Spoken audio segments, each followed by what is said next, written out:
I know that a lot of people are not going to believe that this is even possible, but we effectively walked away from $14 million. Dominic, by the way, I've not revisited. I've not spent a lot of time thinking about this. It almost feels like a therapy session. Is this a podcast, or am I meant to be laying down on a couch? We live in a time where anything's possible, where entrepreneurs are doing stuff that governments only dream of, and this is the time we live in. So if it's true that you get what you pitch for and you're always pitching, if it's true that you can pitch almost anything into existence if you pitch it enough and pitch it the right way, then go for something great. Today's guest is Daniel Priestley, someone I'm proud to call a mentor and a friend. I first met Dan back in 2017 when he was the keynote speaker at an event that I was emceeing, and his speech on the entrepreneur journey blew me away. He's the author of Entrepreneur Revolution, Key Person of Influence, and oversubscribed 3 of my favorite business books. And I'm really excited to have him on the show to share his wisdom with you. If you like what you hear, please like and subscribe. It would mean the world to me and will help get this podcast in the hands of as many people as possible. There's really good stuff in here. Enjoy. Daniel, welcome to the show. My first question for you, what's the most important thing that you've ever had to pitch for? Oh my goodness, I've pitched for investment. I have pitched for competitions where we did a pitching competition. I have launched businesses where we had no choice but for it to succeed. And I had to get up there and make sure that I was in front of an audience and that I pitched the business correctly, get those first customers across the line, because there was no option. If I take you back in time, my very first business that I launched on a credit card.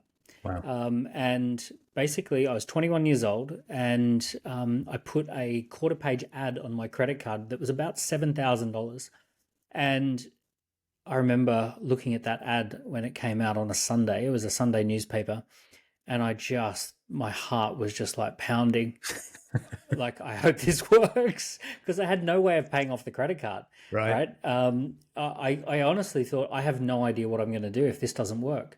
So I ran the ad. I think 4 people phoned on the day to the call center and booked in, and I was just like devastated. And then Monday there was another 16, 17 calls. Tuesday there was another 20, 30 calls. Okay. Wednesday there was 30, 40 calls. So we had a launch event, and I think we had about 70, 80 people show up. And I wasn't directly responsible for the pitch from stage. Yeah. But I was responsible for everything around it, setting it up. And genuinely, if that pitch didn't go well, that was it. I was basically out of business, and I was out of business with 15 grand worth of startup costs on my credit card. Ouch. At 30% interest rates. So there you go. There's a high stakes. Yeah, that's pretty high stakes. I'm assuming that as we're here having this conversation, that the pitch went well and everything kind of went smoothly from there. But I think it's interesting that you bring up that idea of, you weren't necessarily the one pitching from stage, but you were responsible for all of that stuff happening in the background. And I think very often we can prioritize the words and really mess up the peripherals, and that can be just as detrimental to the pitch conversation as anything else. Exactly. The right venue, the right music, the right energy in the room, the right lighting, all of that actually contributes to the success of the pitch. Yeah. The pre-framing, what people know going into the room, the documents that they get alongside the pitch. Also, weirdly, things like if you slightly run over 2 hours and people's energy crashes. I've seen pitches where effectively the same pitch at 90 minutes did really, really well, and at 2 hours bombed. Amazing, because the audience just couldn't take it just on board anymore. Yeah, just the energy had dropped. Yeah. So if that's the most important, what's the one that got away? The one that got away. So when I was 23, 24, all those, 20 years ago, almost 20 years ago, I flew across from Brisbane to Perth right before Christmas. We had had a massive year. We'd done 10 million in sales with our business partners, and essentially I was there to organize what would happen the next year, what would happen in 2006.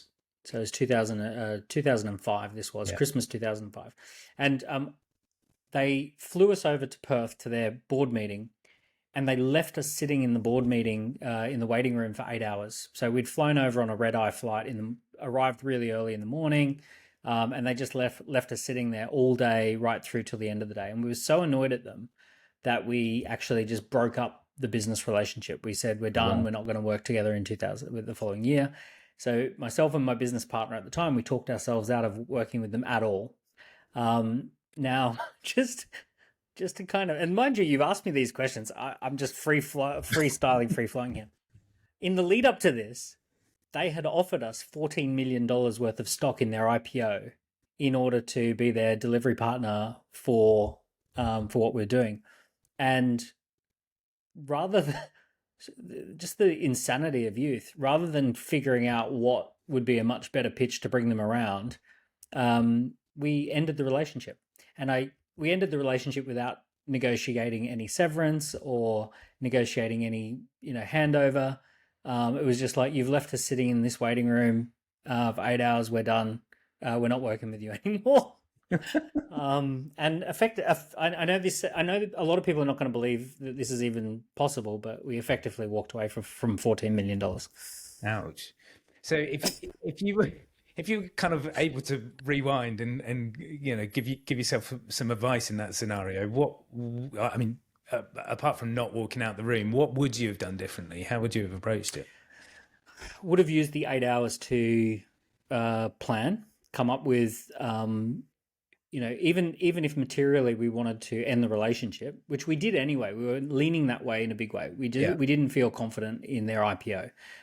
We felt that they were IPOing based on an unsustainable business model, and we didn't want to be part of it reputationally, right? So there were other reasons as well.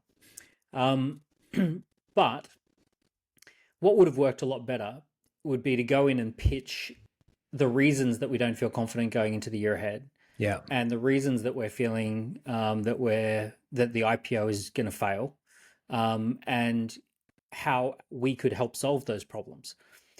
Because had we gone in and said, look, these are the key problems that we've noticed.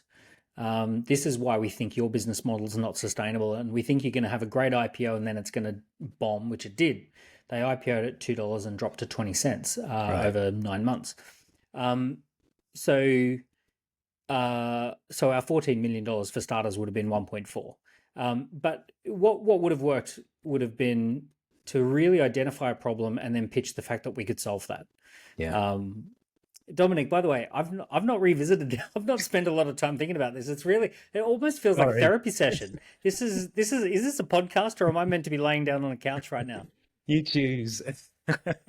I'm going to go full on therapist now, but take me back to the beginning. Like, you're a serial entrepreneur, you're hugely successful, you're an author, you're a speaker, you've got lots of fingers in lots of different pies. When you were a kid, did you always want to be in business?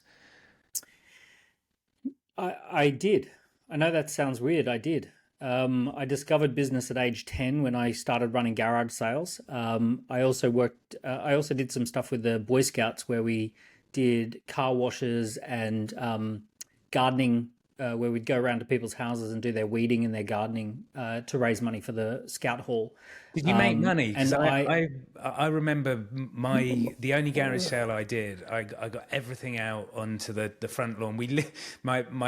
My major mistake was location, because we lived on a road to nowhere. But I set up a lemonade stall and all of that sort of stuff, and no one came, and it crushed me. It's taken me years to recover. It was just location. We smashed it. We basically, obviously I wasn't in a rural setting, so there were plenty of people, and we had a very busy local milk bar, and I put a poster up in there, and we had this. It was the time where you could put something in the classifieds and it would get read, and look, I was making toast, jam and toast, peanut butter on toast, 6 a.m., making toast for people who were arriving early. We sold out all our stuff. I got the neighbors to put their stuff on consignment, 50-50 joint ventures. Look, that was my first entrepreneurial experience. When I was a teenager, worked at McDonald's, and I discovered the McDonald's franchising system and how that worked, and discovered that a lot of the McDonald's were owned by private individuals who owned them and didn't work in them. I, at school, as a punishment, got told to clean out this cupboard, and in the cupboard was a what was called a BRW Rich 200 magazine that I found, and it's the equivalent of Forbes 400. It's the Australian version of the Australian 200 richest people. And I remember sitting there on my lunch at school. I was cleaning out this cupboard and I found this magazine. I ended up sitting all through lunch just reading the stories and didn't clean out the cupboard like I was supposed to. But I just kept reading the stories, and they're all these entrepreneurs who had made all this money, and it was super exciting. And I took that magazine home and I read it religiously, every single one of the 200 stories. Because you got to remember, this is before Google. So this was the first window I'd ever had into the world of there are these people who are entrepreneurs and business owners. And it was around that time as well that somehow I got my hands on a copy of a book called The E-Myth. And this guy was saying that you can build a system that runs a business. And I knew that felt right because of McDonald's. And I was like, whoa. So it's really weird. It's just as a teenager, I never wanted to be anything else. I just knew that this was what I wanted to do. And you mentioned there that this idea of kind of, being confident to go out and sell, to go and have conversations with people, to ask the neighbors if they'll do a joint venture on their junk in their garage. Is that something that you had to develop? Did you have mentors? You don't come across to me as a kind of salesperson, but obviously building the businesses that you've built, you've got a real talent for it. So how did that develop? So yes, I did get pushed outside the comfort zone, but it never felt like a big deal. It was, why don't you go and talk to the neighbors, see if they want to sell anything? And okay, I'll go talk to the neighbors and see if they want to sell some stuff. And then the neighbor says, what's the deal? I go, I don't know. What is the deal? And they go, well, why don't you keep half and I'll keep half? Oh, okay. And they said, here, get a piece of paper, write down all the things, and then you write down how much you sold it for, and then I'll take half and you take half. Right. So it was as simple, as that. Just good luck, good fortune. Now, when I was at university, I was only at uni for a year, but I was on the weekend, I was a door-to-door salesperson. I was knocking on doors. I was appointment setting. So I wasn't even selling. I was just setting appointments for a roof insulation company. And it was hilarious. My first day, I knock on this door and my opening question is, what sort of roof insulation does your home have? And she says, zilch. And I went, oh, okay, thank you very much. And I walked off thinking that zilch was a brand, thinking that she had had zilch roof insulation installed in her roof. And it was only when I got halfway down the street that I went, zilch means nothing. I don't have any. And it must have been so confusing for her because she would have basically said, I'm going to hand it to you on a plate and tell you that I have no roof insulation. And you're just going to walk away like an idiot. So that was my first go at sales. And then when I dropped out of university, I went and worked for a mentor, and he told me that the first skill that I needed if I was going to be an entrepreneur was sales, and that I had to get on the phone and do sales appointments. And I took a commission-only sales role where I got 10% of every sale. And he trained me on how to do sales, and he trained me on how to go through a structured sales presentation. And it was a real formula. It blew me away. I realized I'd always thought that sales was very much about having charismatic, clever chit chat. Mm-hmm. And actually, he showed me that there was this process that we went through, and I got a really good strike rate going, and I ended up making about 120 grand a month worth of sales and keeping 12 grand a month, which was pretty transformational at the time because I'd been a Pizza Hut delivery driver and I'd been a door-to-door appointment setter up until that point. I think I'd worked insane hours for maybe $1,000 a month. And next thing you know, I'm having fun, chatting with people, talking through a process, and making 12,000 a month, which was wild. And what was the decision to leave the kind of comfort of that? Because that sounds lovely to a certain extent, especially at that age, and go, you know what, I'm gonna risk this. I'm gonna strike out on my own.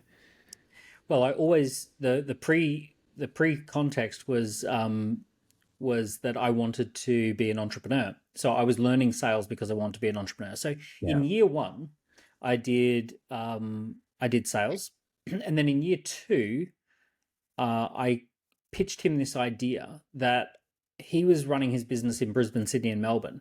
And I said, I've done my numbers and I think that we could make a lot of profit. We wouldn't make as much revenue, but we could make a lot of profit in small B cities. So there are these cities that are sort of satellite cities in Australia. So Bendigo, Ballarat, Geelong, Hobart to an extent, even though it's a major city, Cairns. So I basically said, I think we should go to these places that no one goes, Yeah. and we should run some launch events there, and I'll run that.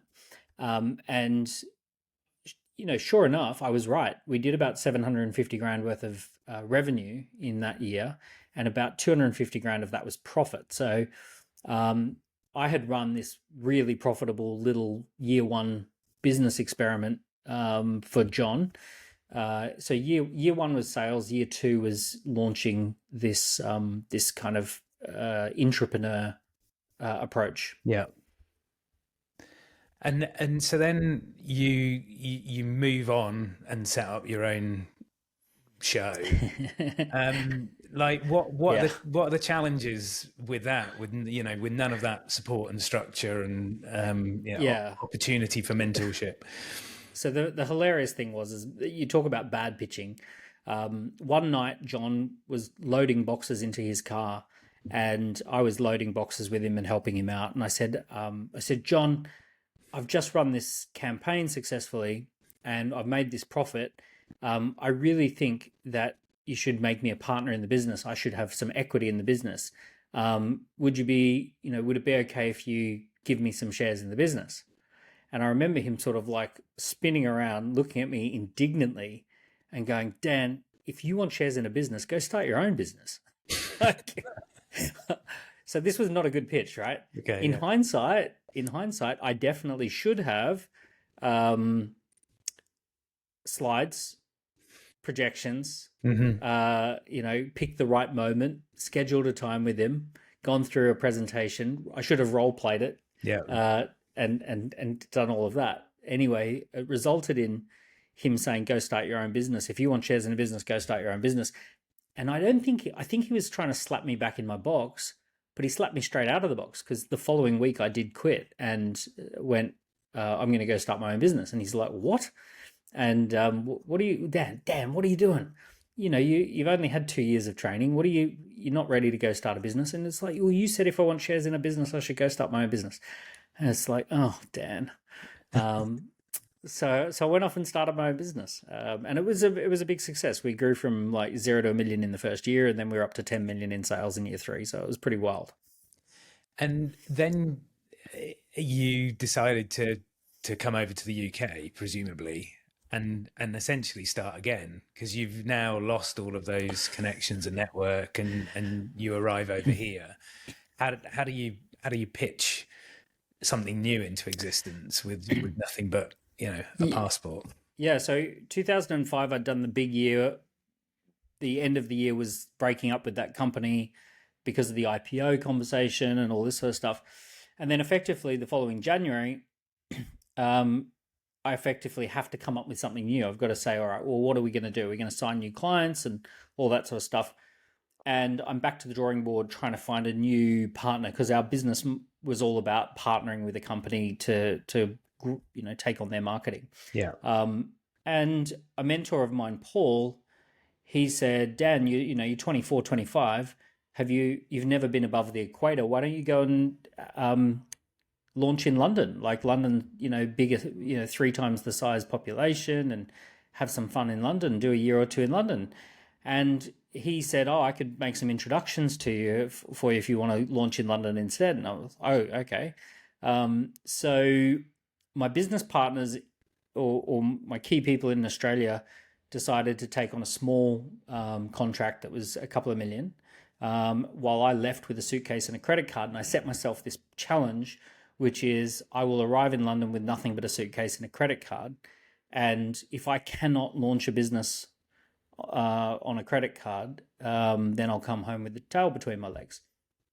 So I rocked up into London, suitcase, credit card, 2006 in June, July, incredibly hot summer, and launched a business. And I think we did £4 million in the first year. So it was really like bang, we launched. And at the end of year one in 2007, we had a 2,000 person event at the Palladium, London Palladium Theatre.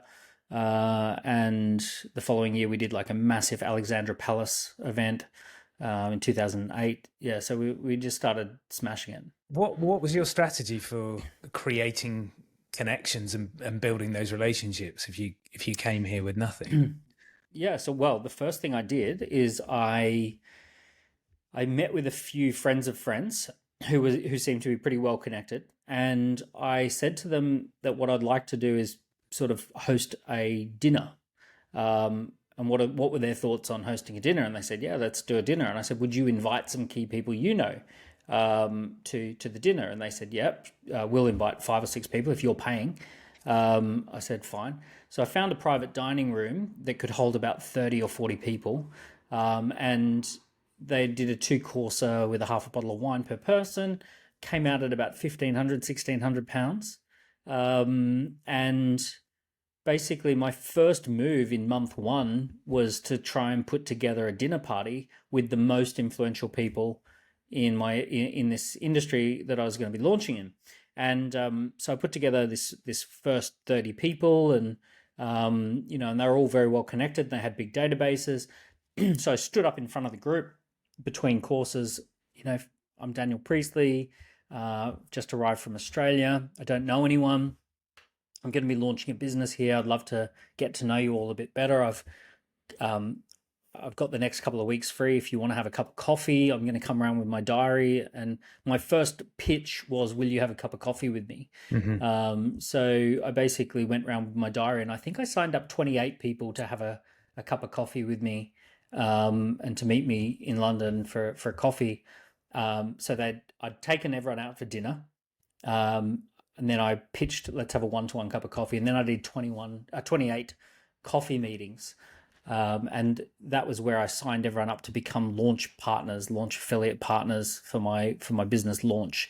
And then when we launched, we had about 800 people at the launch. We did a Manchester, Birmingham, and London launch. So we had like Manchester event, Birmingham event, and 2 or 3 London events. So we kicked off in week 1 with kind of 800 people coming to the various launches. So yeah, I mean, this is fun, by the way. I'm going back and I'm getting all these memories coming back to me.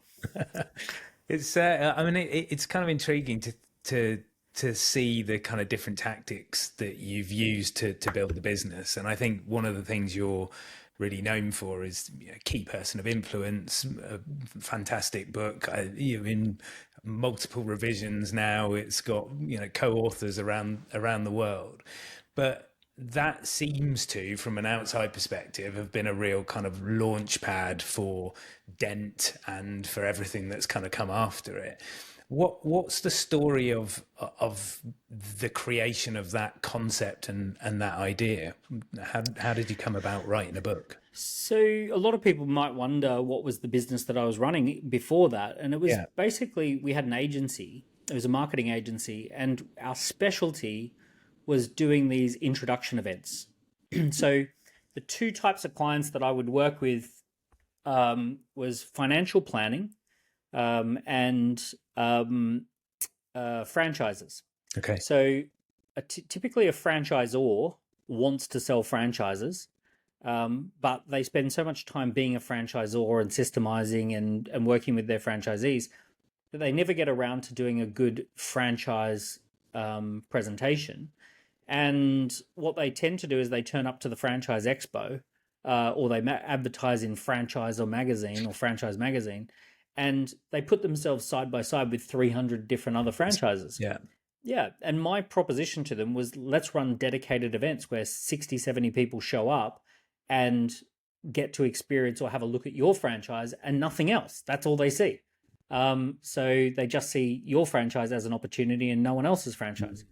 So basically, I would do these endless roadshows of just introduction presentations, and we did this for several financial planning companies, and same sort of thing with financial planners. They're very busy being financial planners, and we would run these introduction events for them. So an introduction to financial planning, or an introduction to why markets move the way they do, and we would get these guest speakers. So one of the keys to making this really work and getting people to show up was to have guest speakers. Special guest speakers. So when we would do the financial planning, we would have anyone who's written a money book, or any money columnists, journalists who'd been a well-known money journalist. We would get people who previously held jobs at, managed funds and big banks and all that sort of stuff. So we'd have ex-fund manager of AMP Financial, and we'd bring these kind of people in. There was one guy who had a big newsletter that had 30,000 subscribers, and we brought him in, and these sorts of people. So we'd be bringing in these top speakers, and we kind of went looking for people who had a best-selling book, who were good on stage, all of that sort of stuff. So we could turn that into a lot of money, because people would show up to see them speak. They would do a good presentation, and then when the energy is good in the room, you say, if you love that tonight's presentation, book in to have a meeting with one of the financial planners. Yeah. Or if you enjoyed that, talk to our team about becoming a franchisee. So this was the business model. The business model was come in, have a great experience, hour and a half, 2 hours, and then book in for an appointment with the company. And that's how we made our money. We were on performance with getting those results. So when social media came out, I immediately recognized that these social media engines, these websites, were going to be massive fuel on the fire for personal brands. Yeah. So anyone who had a newsletter was going to get 10 times more famous. When I first saw YouTube, I immediately, 2005, I went, oh my goodness, everyone who's an author or a speaker is going to be famous on YouTube. They're all going to have a big YouTube channel. And then I saw blogging platforms, and I thought, okay, this is the new newsletter. But I just kind of realized, because I'd been dealing with these personal brands, these guys are going to make 10 times more money as soon as they're famous on this thing. And I realized that all of this technology was built around the personal brand. It was built around elevating a personal brand. And I knew how hard it was to get someone in front of 500 people. It's like, this thing's going to get people in front of 5,000, 10,000, 50,000 people. So that's where the key person of influence insight came from, that it was like, this is the moment. This is where it's really important that you build this personal brand. And then the question is, well, how do you do that? And the answer to that is, I know how to do that because I know what we go looking for. Right. We go looking for authors. We go looking for speakers. We go looking for people who have a great pitch. We go looking for people who have products that they can sell. We know what good products look like. We know what a good profile looks like. So all of that was essentially the bundle of what we were looking for when we were putting on these events leading up to this.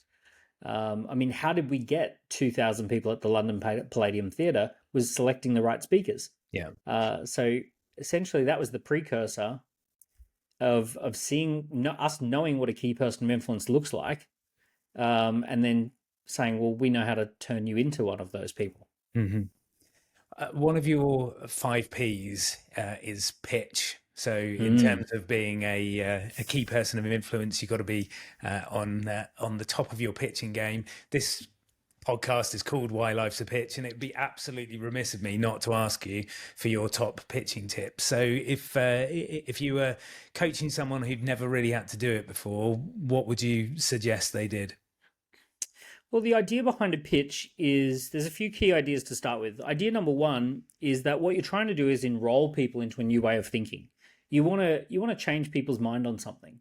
Um, you imagine that someone rolled out of bed this morning, not at all interested in what you do or what you're all about, and then they're going to hear your words and they're going to get excited about what you're excited about.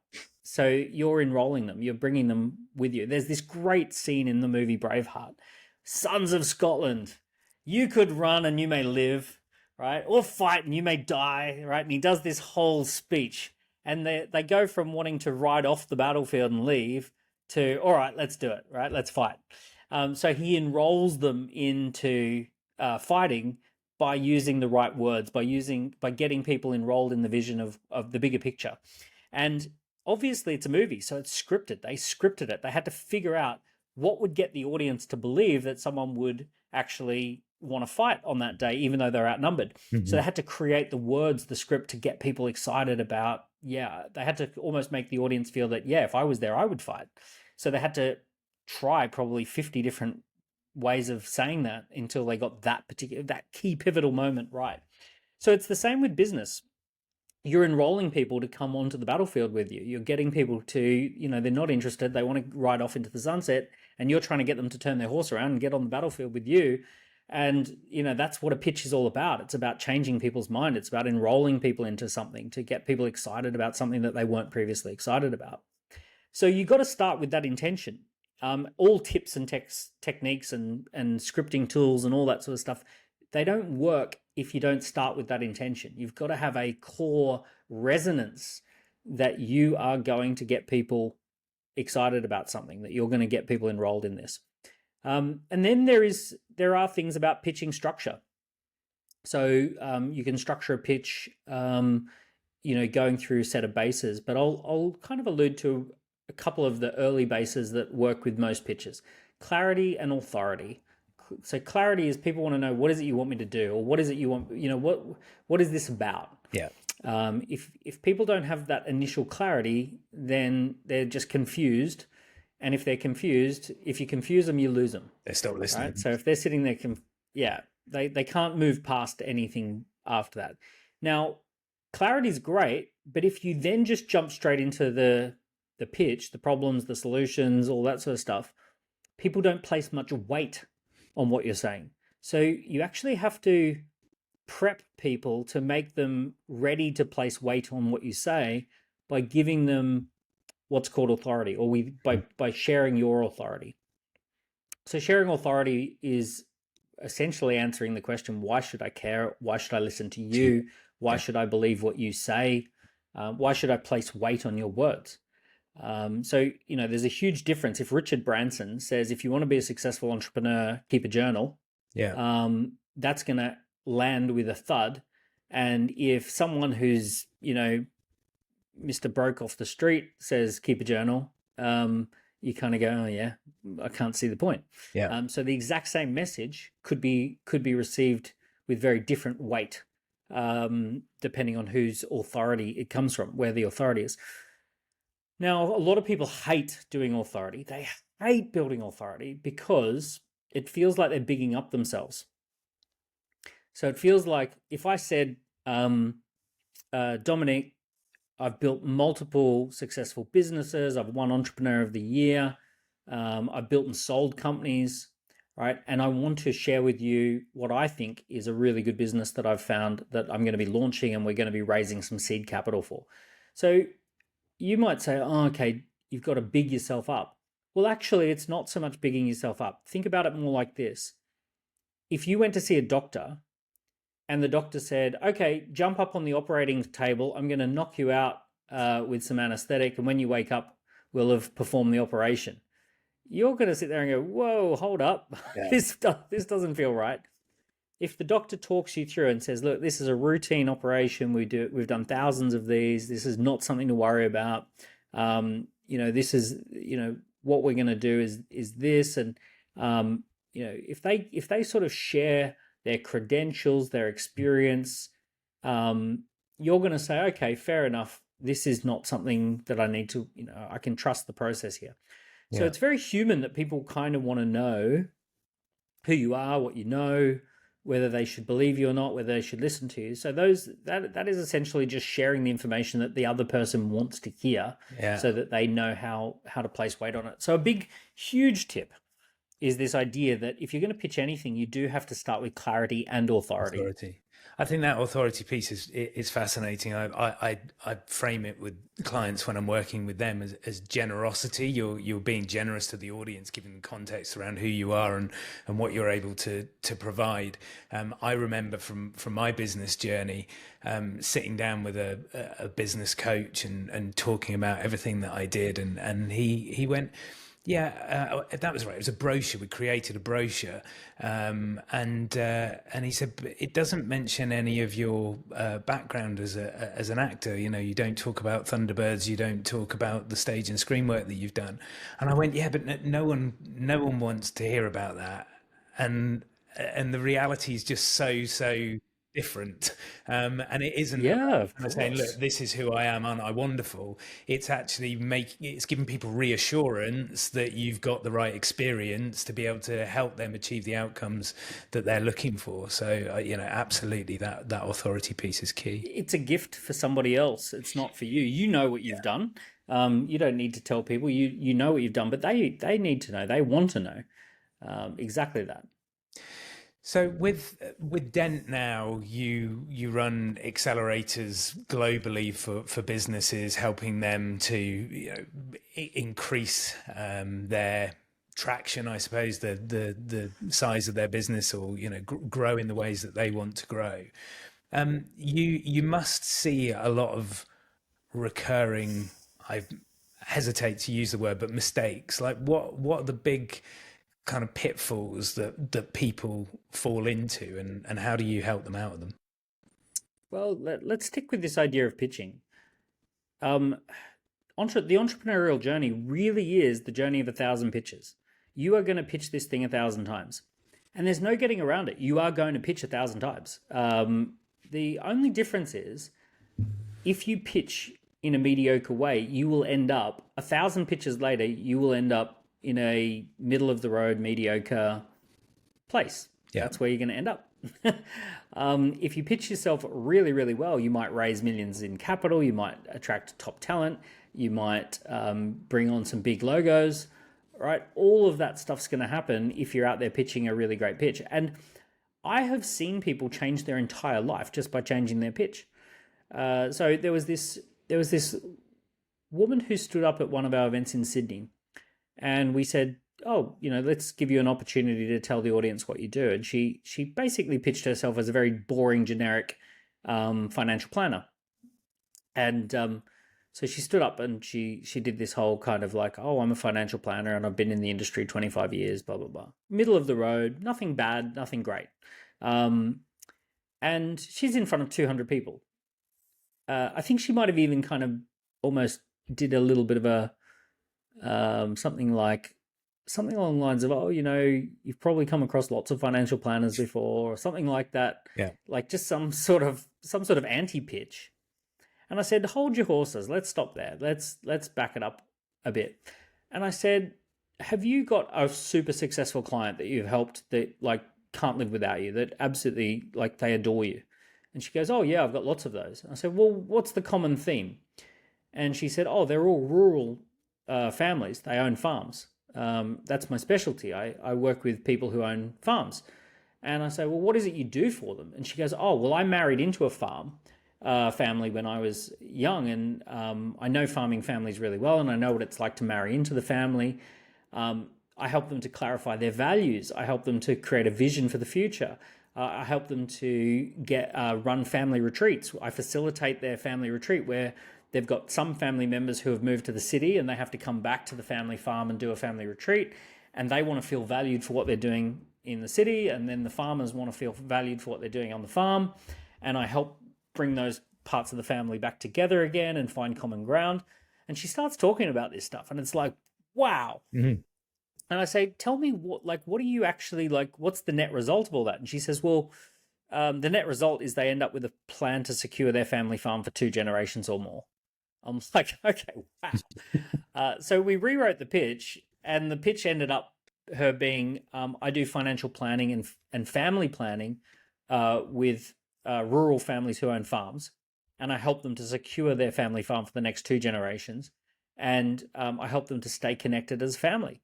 And when she started pitching this, it became immediately apparent to the whole room that she is a proper key person of influence at this particular thing. She should be on podcasts and on stages, and she should be, at all major farming conventions and conferences as a major authority on how to structure this stuff and how to do this stuff. And of course she did. She got it. And her entire business, once she owned that, and once she said, hey, I'm not going to pitch in a generic way, I'm going to pitch my best foot forward. Of course, that took her closer and closer to some of the biggest families, rural families in Australia. And then I think she signed up big rural families in Japan and Brazil. Wow. Like absolutely incredible, the transformation that happened to her business as a result of just simply pitching differently. Yeah, absolutely. Game changing.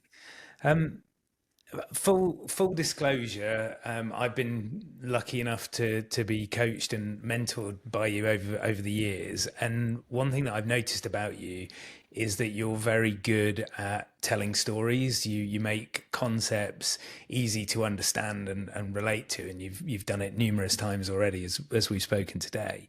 How have you developed that skill? I think paying attention to what audiences respond to. If I give you the stats and the data without a story, it normally lands pretty flat. Yeah. I'm a big believer that people are not left brain or right brain. They're both. They need to, and I mean everyone. There are some people who say, "Oh no, I just make totally logical decisions. I only do what's on the spreadsheet." And it's like, yeah, right, okay. Maybe that's the starting point, but we all have left brain, right brain integration. So I've just found over the years, you need to get people to understand that there's good solid evidence and data to back something up, and also it plays out in the real world, and there are good stories or good examples that you can relate to. So I think I've just been shaped. One of the things that you'll know is when you stand in front of live audiences enough, you figure out real quickly when you lose them or when you've got them in the palm of your hand. Yeah. So you get a feeling of what it feels like to have an audience captivated, or to have the opposite, where everyone's shifting in their seat, saying, "When is this guy going to shut up?" Yeah. So I think it's that experience of being in front of live audiences. I kind of nurture a bit of a story bank of what I think, this works, that works. How can I use it in different contexts?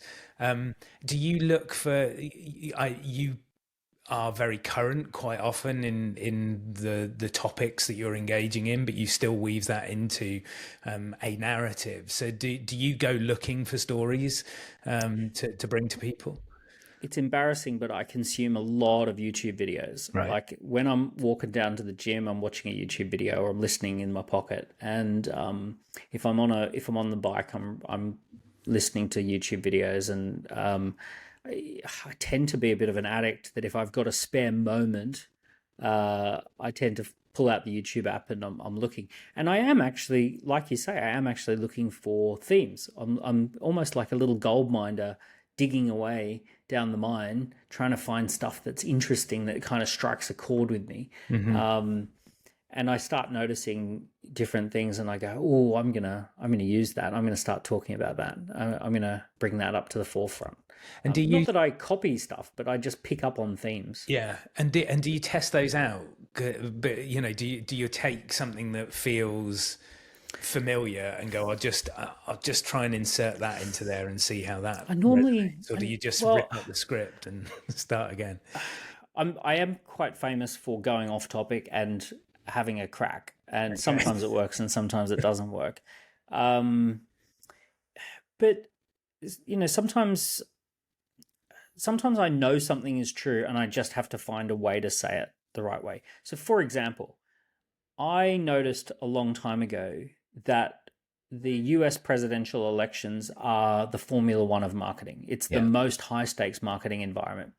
And in particular, I noticed that Barack Obama in 2008 was the guy who really popularized social media as a proper influencing tool. Mm-hmm. Um, and I thought to myself, wow, okay, so that's the turning point when a presidential election features something. And I remember thinking, well, I have to be able to um, I have to be able to pay attention to what's going on in these US elections. So um, when I saw Cambridge Analytica using data analytics to win elections and to be really sneaky and go under the radar, I thought to myself, oh, wow, okay, data analytics is going to be a big thing. This is where we have to, like, this is a turning point for data analytics. We've got to be able to understand how to use this in business. And my prediction for the next US presidential election is AI deepfakes, that there's going to be a lot of AI created content that addresses people by name and talks about the concepts that they're interested in, and that a lot of people are going to get these deepfakes, AI created content, or it might actually disrupt the election, that AI content might make people vote in ways they wouldn't have otherwise voted. Right. But I started saying 2 or 3 years ago, watch out for AI in the next election, because it's AI's moment and AI is going to be in the election, and that will be the turning point where everyone realizes that AI is the business marketing tool that they need. Anyway, so that's an example of something where I notice it and I know it to be true and I know it's worth paying attention to. So it's then, how do I explain that to people? How do I find the right stories so that people can kind of get it and see it? Yeah. So in that case, I had to go back and do some research and say, that there was this time called the fireside chat where radio was the big thing, and that moved things from print to radio. And then there was the election of JFK, where he did a televised debate against Nixon, and he was much more presidential on TV. And that those who watched, sweaty Nixon, and it was like, okay, if I find those right stories, then I can get my point across. Yeah, fascinating. Keeping on that kind of theme of storytelling, you speak a lot from the stage. You around other speakers and storytellers. Are there particular people that you admire or have influenced your style? Yeah, there are. There's a guy I've been following for years who's really popped in the last 12 months called Peter Zion. And he's a geopolitical strategist. And he talks about how the world works and how resources move around the world. And it's a really difficult topic. Lots of data and visualizations, lots of really big picture concepts. But he's enthralling. And here's what I learned. I loved watching how he would speak from stage, because I've watched him for several years. But I also, what I discovered, because he put everything he did up on YouTube, I noticed that he just said the same stuff over and over and over again. Like, I could totally predict what story he's about to tell and what data he's about to bring out and what slide comes next in his presentation. If you watch a few of his presentations, you're like, oh, I know what he's about to do. He's about to go into this little thing. This bit, yeah. Yeah. So I kind of like, it's that realization that the professionals are professional. They do it over and over again. They're not winging it. They're rehearsed. They have their jokes. They have their stories. They have their slides. And they're extremely polished. And when you think about what does the word polished mean? It's that repetitive grinding something, covering the ground, covering the same ground to polish it. You see that these people who are amazing speakers, they have done it hundreds of times. They've done their craft. They've figured their craft out. Yeah. Peter would definitely be a really great one. I'm just trying to think who else has been. A long time ago, I got into watching debates. Really enjoyed watching debates and seeing how people debate each other. And in particular, there was a lot of debates between like Peter Hitchens and Sam Harris versus it was atheists versus religious people. Really hot topics, right? Horrible, the real kind of right to the jugular kind of humanity, Yeah. talking about the topic you should never talk about. Out at the dinner But party, yeah, absolutely. I remember getting really geeking out on watching how they debate these hot topics, and how they try and make their points and win over the audience with their ways. So sometimes I quite like watching some of this controversial stuff, Yeah. and just seeing how some of the, because it's right on the edge. Like if you watch some of the stuff that's edgy, then you can actually, it's quite enthralling and interesting to see how hot topics get debated. But often that comes down to clarity of message, doesn't it? That the I suppose the clarity of thinking of those individuals is so refined that they're able, if they're good, to express what they mean in a really kind of compelling and succinct way. And I suppose if you put that hand in hand with the professionalism and the rehearsal and the repetition, then that gives you the package. That probably kind of links nicely to what you're doing now with Score App. Now you've launched a SaaS business essentially that you are building from the ground up, and you've been very generous on social media with sharing with people where you're at and what you're doing. But it seems from an outside perspective that pitch has been repeated and repeated and repeated, and presumably when you were looking for funding, the quality of that pitch became even more important. What lessons have you learned from taking a completely new business like Score App from the ground to where it is now? Well, Score App has been our fastest, most successful business. So I've built other successful businesses, but nothing so quick as Score App. So Score App has achieved a valuation in the tens of millions in 3 years or less, and it's living up to the hype. Like what we said it would do, it's doing what we said to investors. We're outperforming. We've got a lot of happy customers. We don't have many detractors. So it's been great. So a couple of things that I've learned is with Score App, we imagined what it would be like to have a big exit where we sell the company for a lot of money. Mm-hmm. And what we said is, what would it look like perfectly on that day of exit? Like, what would it be like to sit around the table? How many shares would be in the company? How much per share would we be selling the company at? What numbers would we be talking about that the buyer would be impressed by? What would be our strategic pitch to the buyer? What problem would we be solving for the company that comes along and buys us for 100 million or whatever?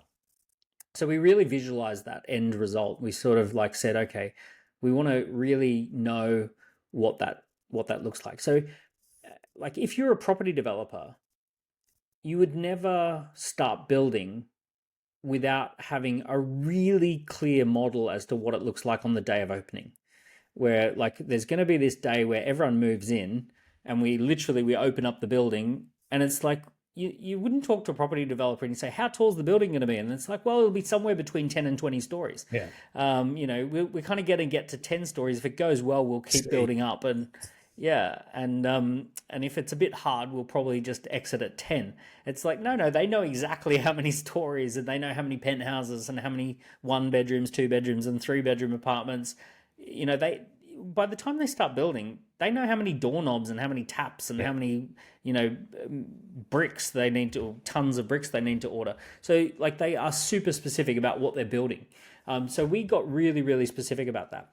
And then we asked the question, well, if that's what the exit looks like, if that's the end result, what would need to happen for someone to feel like they went on a really great ride with us? What would be the starting point? How much return on investment would they get? And how much communication would they get along the way? And what would be their role other than just putting in some money? And how would they help the business grow? And what sort of people would be good at doing that? So we really kind of mapped that out. And by the time we started pitching to investors, we were super, super clear. This is what we're building, and this is how it gets you a big, whopping big exit. And this is why it's going to sell. And we were able to really clearly articulate, this is what we're building towards. And then we were able to clearly articulate that we want you to come in at this amount per share, and this is some of the help that we want to get from you over the next few years. These are the sort of intangible benefits we want to have from you as an angel investor. And with that level of clarity, the angel investors were blown away. They said, well, we've not seen a pitch like that with that level of clarity before. And we could map it out month by month on a spreadsheet as well. So that was there. And then we made sure that we had this incredible team. So we had the authority of the team. We had people who had scaled Netflix, AI, a professor of AI. So like all of these kind of people, the Avengers of who would build this kind of a business had to be there as well. So what we basically put that together, and it became such a no-brainer that pretty much everyone who saw the pitch, with very few exceptions, wanted access to the shares. Mm-hmm. And did the pitch evolve as you put it out in front of audiences? If we watch the video of the very first pitch you did to an audience, would there be much change to the final one that you did? Quite shockingly, a good pitch should evolve. Quite shockingly, this hasn't evolved very much. But that's interesting because the level of preparation that you did for this seems to be different to what you might have done before. This one's Les Mis. This one hasn't changed in 25 years, right? This one just. Does that make here's you what has changed. Yeah, exactly.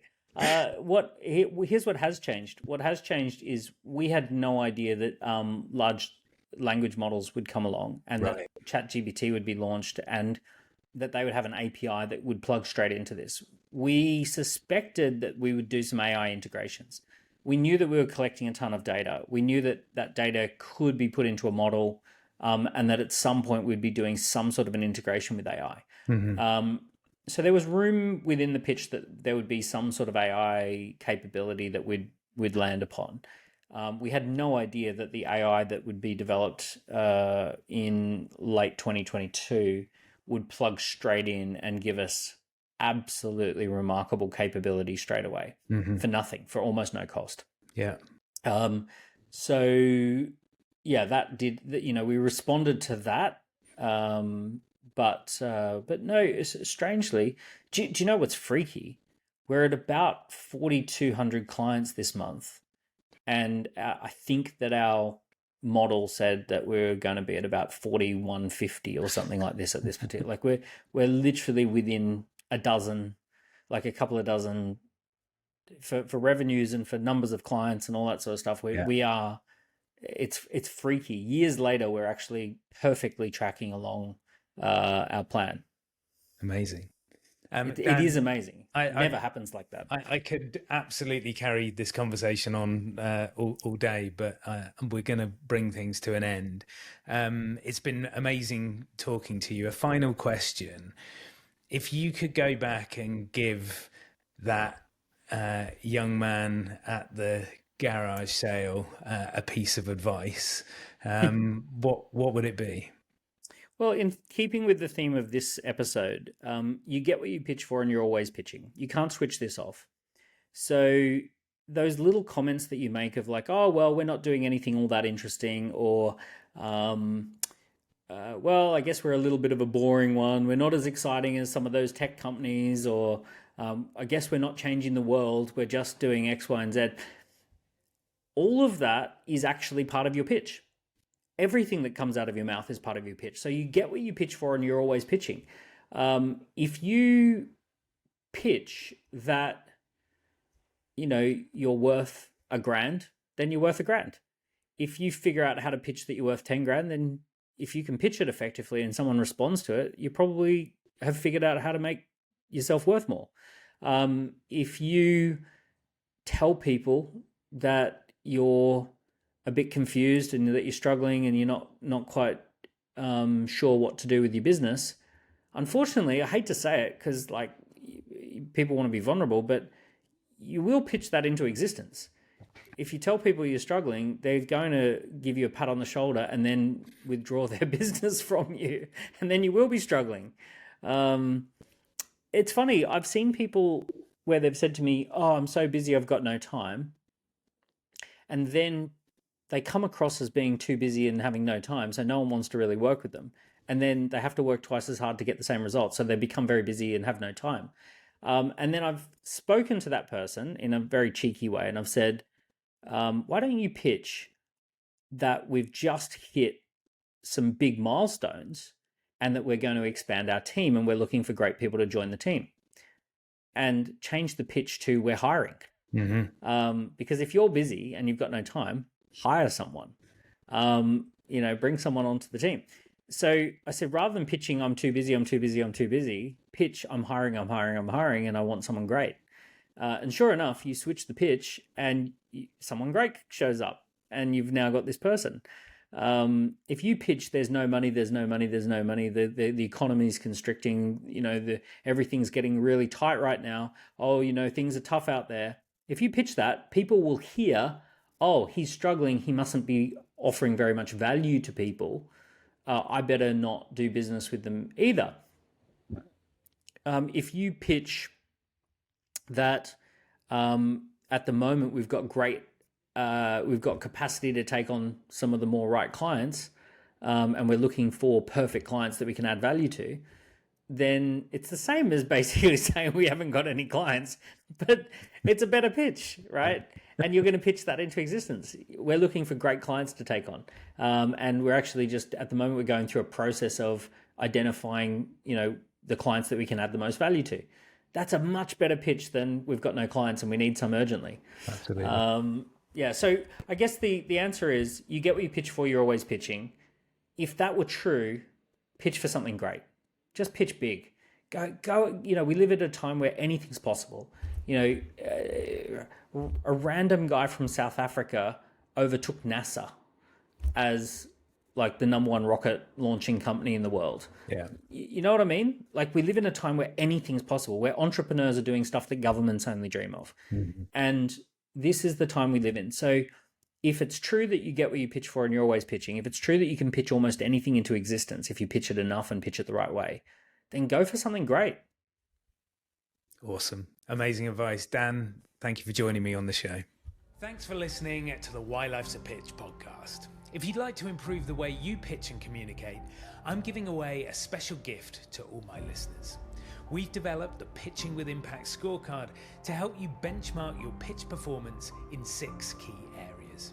It will take you less than 5 minutes to complete, and you'll receive a detailed, personalized report packed full of insights and ideas to help you improve and grow. Just head over to dominiccolenso.com/scorecard to get started.